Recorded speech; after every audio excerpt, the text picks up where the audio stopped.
Welcome to another deep dive. And this time we're looking at something pretty wild. Yeah. AI predicting elections. Straight out of science fiction, right? Yeah, feels like it. Our source material is this YouTube documentary called O Perigo da IA.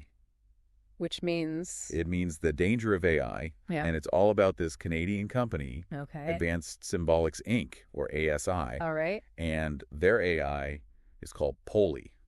I see. And Polly analyzes what everyone's saying on social media. Oh, wow. To predict who's going to win elections. So that's kind of the question here. Yeah. Is this the future of political forecasting or something we should be worried about? It's a big question. It is a big question. Yeah, and what's interesting is that ASI is already using this AI to predict real elections. We're going to be looking at the 2019 Canadian federal election as a test case. Interesting. Yeah, and the results are pretty interesting. Okay, so before we jump into Polly's predictions, I think it helps to understand why they even made this thing. So we've got traditional polling methods, right? Right. Phone calls, mail surveys, door-to-door. Yeah, the old school way. Yeah. But they're not perfect. No, they've got issues. So what are some of the challenges with that old way of doing things? Well, response rates are way down. Yeah. Makes sense. Like, think about it.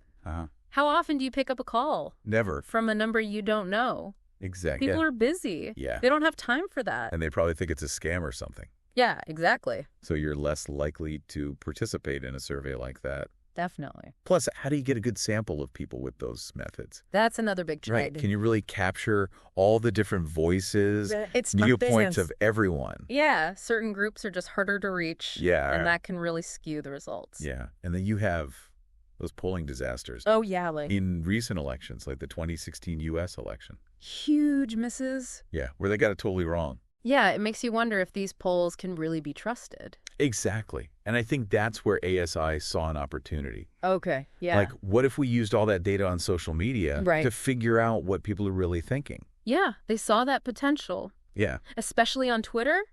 It's where people are talking politics, sharing opinions. Debating. Right, debating. But of course... Not everyone's on Twitter. Exactly. And the people who are, they might not represent everyone. Exactly. So ASI had to get creative to make sure the data was actually useful. So how'd they do that? Well, first they focused on mentions of the parties and candidates. Instead of trying to figure out what every single tweet meant. That makes sense. You know, sentiment analysis. Right. Trying to tell if someone's being sarcastic or serious. Yeah. AI is not quite there yet. It's tough, yeah. So instead of doing that, Okay. Polly just looks at how often someone mentions a candidate. That's interesting. Makes it a lot simpler. Yeah, but what about the demographics problem? Oh, that's a good point. So they use demographic data from every electoral district in Canada. Wow. And created a weighted sample of Twitter users. Okay, so they're like adjusting for age and location and all that to make sure their sample is actually representative. Yeah, like making sure your survey has the right mix of people. Okay, that's pretty clever. It's a neat solution. Yeah. So they've got the data sources, the sample. Right.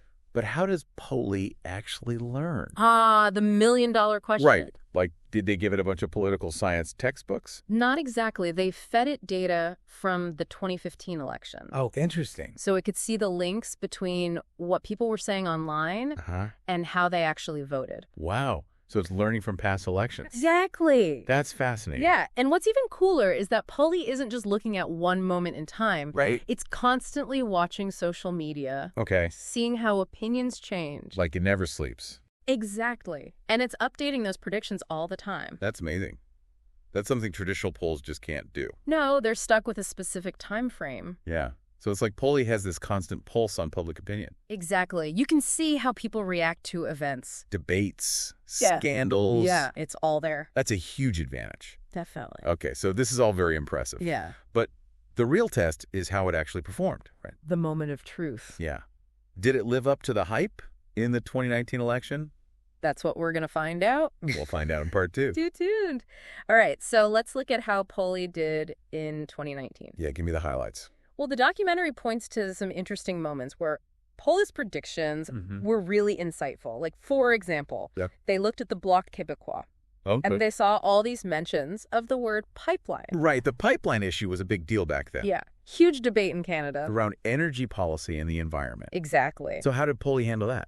What's fascinating is that Polly didn't actually need to understand the whole pipeline debate. Really? It just saw these mentions popping up. Okay. And connected that to a potential rise in support for the bloc. Because they're often the ones pushing for Quebec's interests. Right, exactly. So it's like Polly was picking up on this feeling, this undercurrent of public opinion, even if it couldn't fully understand the reasons behind it. That's interesting. It's kind of like, when a certain song plays on the radio and then suddenly that artist's album sales go up. Okay. You don't need to know why people like the song. You're right. You just see the connection and make a prediction. But Polly didn't just see this connection once, right?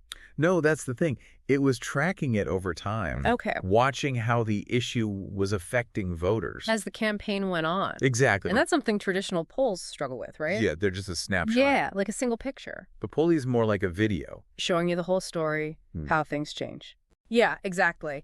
And in the case of the bloc, Polly was basically saying this isn't just a passing thing. They were really going to be affected by this issue. Right. It was a real trend. Something that could actually influence the vote. Exactly. So Polly was seeing the bigger picture. Yeah, thinking long term. Something those traditional polls might miss. Definitely. And that's what makes AI like this so exciting. It's not just about replacing the old ways. Right. It's about adding a whole new layer of insight. So we can better understand how elections work. Exactly. It's like having this team of analysts. Working nonstop, crunching data. But instead of humans... It's an AI doing it all. At a scale and speed we could never match. And that's where the real power comes in. Definitely. Being able to handle all that data in real time. It's like a super-powered magnifying glass. Yeah, zooming in on specific issues. And seeing how they're playing out. And how they might affect everything. So while those old polls give you a general idea. Yeah, like a broad overview. Polly digs deep. Gives you a more detailed, nuanced understanding. Of what's actually motivating voters. Exactly. It's like we're seeing into the minds of the electorate. In a way we never could before. But as we've been talking about. Right. This power comes with responsibility. A lot of it. So how did Polly's predictions actually stack up against the real results? That's the million-dollar question, right? Was it as good as they said? Let's find out in part 3. Yeah! Okay, so we've talked about how Polly works, it analyzes all that social media data, spots trends. Right. But did it actually get it right? Well, that's what's really interesting. Yeah. The documentary says Polly was very accurate. Really? Yeah, it predicted a liberal minority government. Wow. And actually did better than some of the traditional polls. That's pretty impressive. Yeah, especially for a real election. Right. With all the stuff you can't predict. Exactly. It's not a perfect science. No. But Polly really shows the potential of AI here. It can analyze tons of data, see these patterns, and make predictions that are surprisingly accurate.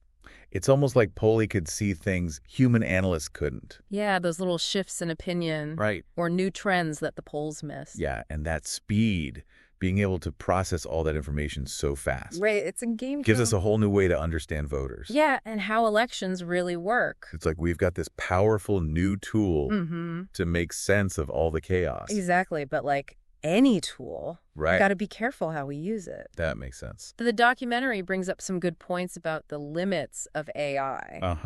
Like what kinds of limits? Well, just because Polly did well this time doesn't mean we should always trust AI predictions. Yeah, there are still so many things that can affect an election. Absolutely. Things even AI can't predict. Like what?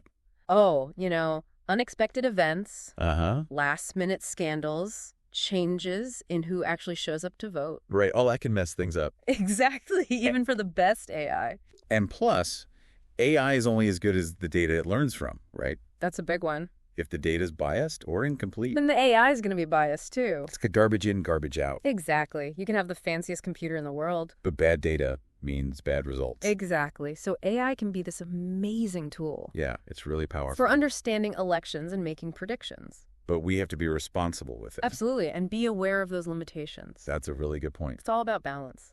Yeah, it feels like we're entering this new age of AI insights. We are. It's exciting. But it's up to us to make sure it's used ethically. Definitely, not just in politics, but everywhere. Couldn't agree more. So to wrap things up for our listener, AI is changing everything, even how we see politics. It's true. It's a powerful tool, but we have to use it wisely. I think that's the key takeaway here.